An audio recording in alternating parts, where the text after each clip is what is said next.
कि अब तक उत्तर प्रदेश में कहाँ-कहाँ या किन-किन शहरों में आईएनसी या इंडियन नेशनल कांग्रेस का अधिवेशन हुआ है। तो ये पूरी लिस्ट है। ये देखेंगे कि किस वर्ष में ये अधिवेशन हुआ है, किस शहर में हुआ है और वह कांग्रेस का किस नंबर का अधिवेशन था या कौन सौवां जो है अधिवेशन था। इसके साथ में उस अधिवेशन की अध्यक्षता किसने की थी, ये भी हम जो है इस लिस्ट से जानेंगे। तो जैसा कि मैंने बताया कि जो उत्तर प्रदेश में आईएनसी का पहला अधिवेशन होता है वह होता है 1888 में और यह आईएनसी का चौथा अधिवेशन होता है। ध्यान रखिएगा 1888 1888 इलाहाबाद में होता है, जो आज की डेट का प्रयागराज है। इसकी अध्यक्षता जॉर्ज यूल करते हैं। कौन?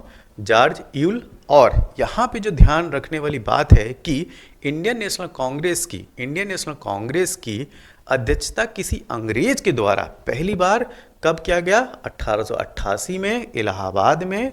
और जॉर्ज यूल जो है वो पहले अंग्रेजी अध्यक्ष होते हैं। अब इस क्रम में यह जो अधिवेशन था वो किस नंबर का था? 4th नंबर का। तो जो चौथा अधिवेशन होता है आईएनसी का वो इलाहाबाद में होता है 1888 में, जिसकी अध्यक्षता जॉर्ज यूल करते हैं। और खासियत क्या है कि पहले अंग्रेज हैं जिन्होंने इसकी अध्यक्षता की थी। अब इसके बाद उत्तर प्रदेश में जो अधिवेशन होता है 1892 में होता है 1892, और ये भी अधिवेशन जो है वो इलाहाबाद में ही होता है। इसकी अध्यक्षता ध्यान दीजिएगा WC बनर्जी करते हैं। इसकी अध्यक्षता कौन करते हैं? WC बनर्जी। ये काफ़ी इंपॉर्टेंट है। ठीक। अब 1899 का जो अधिवेशन है वह लखनऊ में होता है, लखनऊ में, जिसकी अध्यक्षता रोमेश चंद्र दत्त करते हैं। अब देखिए जो 1892 वाला जो अधिवेशन है वो 8th अधिवेशन है। ठीक है। जो 8वां आईएनसी का अधिवेशन होता है वो 1892 में इलाहाबाद और अध्यक्षता WC बनर्जी करते हैं। 1899 वाला अधिवेशन लखनऊ में होता है, जिसकी अध्यक्षता रोमेश चंद्र दत्त करते हैं, या शॉर्ट फॉर्म में RC दत्त ये भी बोला जा सकता है। और यह जो है 15वां, ठीक, 15th आईएनसी का अधिवेशन होता है।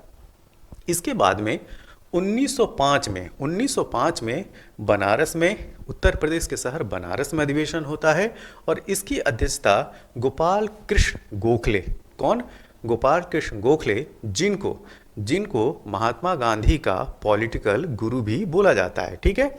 तो गोपाल कृष्ण गोखले के द्वारा बनारस में 1905 के अधिवेशन की अध्यक्षता की जाती है और यह किस क्रम का अधिवेशन है? 21st। तो जो 21वां अधिवेशन आईएनसी का होता है वो होता है बनारस में, जिसकी अध्यक्षता गोपाल कृष्ण गोखले करते हैं। और यह अधिवेशन कब होता है? 1905 में। अब इसी क्रम में 1910, ठीक, 1910 में फिर से इलाहाबाद में जो है अधिवेशन होता है। इसकी अध्यक्षता सर विलियम बेडरबर्न, फिर किसी यूरोपियन के द्वारा जो अध्यक्षता की जा रही है वो 1910 में इलाहाबाद में की जा रही है। ठीक है। और यह कांग्रेस का 26वां अधिवेशन होता है, 26th नंबर का अधिवेशन फिर से इलाहाबाद में होता है 1910 में, जिसकी अध्यक्षता एक यूरोपियन के द्वारा की जा रही है, सर विलियम बेडरबर्न। 1916 का अधिवेशन जो है काफ़ी इंपॉर्टेंट रहता है और जिसको जो है लखनऊ पैक्ट के नाम से भी जाना जाता है। तो 1916 का अधिवेशन लखनऊ में होता है, जिसकी अध्यक्षता AC मजूमदार के द्वारा की जाती है और यह आईएनसी का 32वां अधिवेशन होता है। ठीक है। तो 32nd मतलब कि जो 32वां अधिवेशन है वह 1916 लखनऊ, जिसकी अध्यक्षता AC मजूमदार करते हैं। अब 1925 का जो अधिवेशन है ये काफ़ी इम्पॉर्टेंट है। इम्पॉर्टेंट किस वजह से हो जाएगा अभी मैं बताता हूँ। 1925 वाला जो अधिवेशन है वह कानपुर में होता है, जिसकी अध्यक्षता सरोजिनी नायडू करती हैं। कौन करती हैं? सरोजिनी नायडू। और इम्पॉर्टेंट इस वजह से हो जाता है कि आपसे अक्सर एग्जाम में ये पूछा जाता है कि उस पहली भारतीय महिला का नाम बताइए जिन्होंने आईएनसी की अध्यक्षता की थी। ठीक है। तो इस क्रम में जो नाम आता है सरोजिनी नायडू का, और ये 1925 में जो कानपुर का अधिवेशन होता है कांग्रेस का, उसकी अध्यक्षता करती हैं। ठीक। और यह किस क्रम का अधिवेशन है? तो यह है 41st। ठीक है। 41वां। तो जो 41वां आईएनसी का अधिवेशन होता है वो होता है कानपुर में 1925 में, जिसकी अध्यक्षता सरोजिनी नायडू करती हैं। अब इसी क्रम में अगर आपसे पूछा जाए कि इंडियन नेशनल कांग्रेस की अध्यक्षता करने वाली पहली महिला का नाम बताइए, ठीक है, तो यहाँ पे आप बताएंगे 1917 का जो अधिवेशन कलकत्ता में होता है जिसकी अध्यक्षता एनी बेसेंट करती हैं, वह पहली महिला होती हैं जो आईएनसी की अध्यक्षता करती हैं, ठीक है।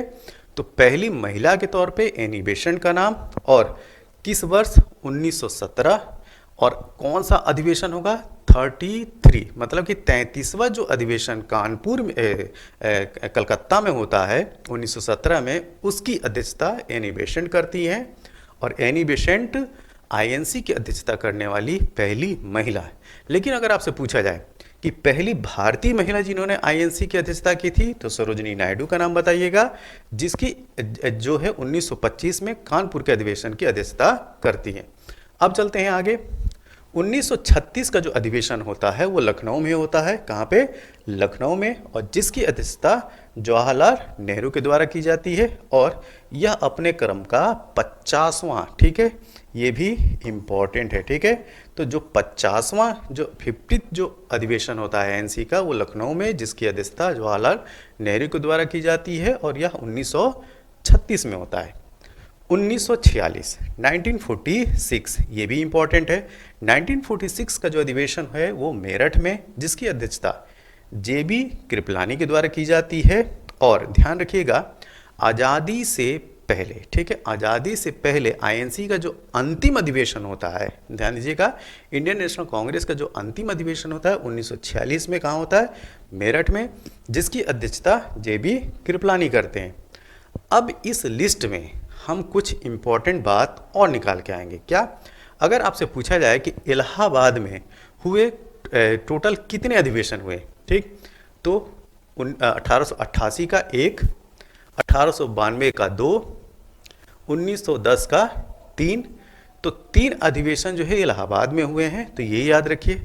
फिर अगर इसी तरीके से पूछ लिया जाए कि लखनऊ में कुल कितनी बार अधिवेशन हुआ है आईएनसी का, तो 1 1899 वाला 1, फिर उसके बाद 1916 वाला 2, फिर इसके बाद 1936 वाला जो है वो 3।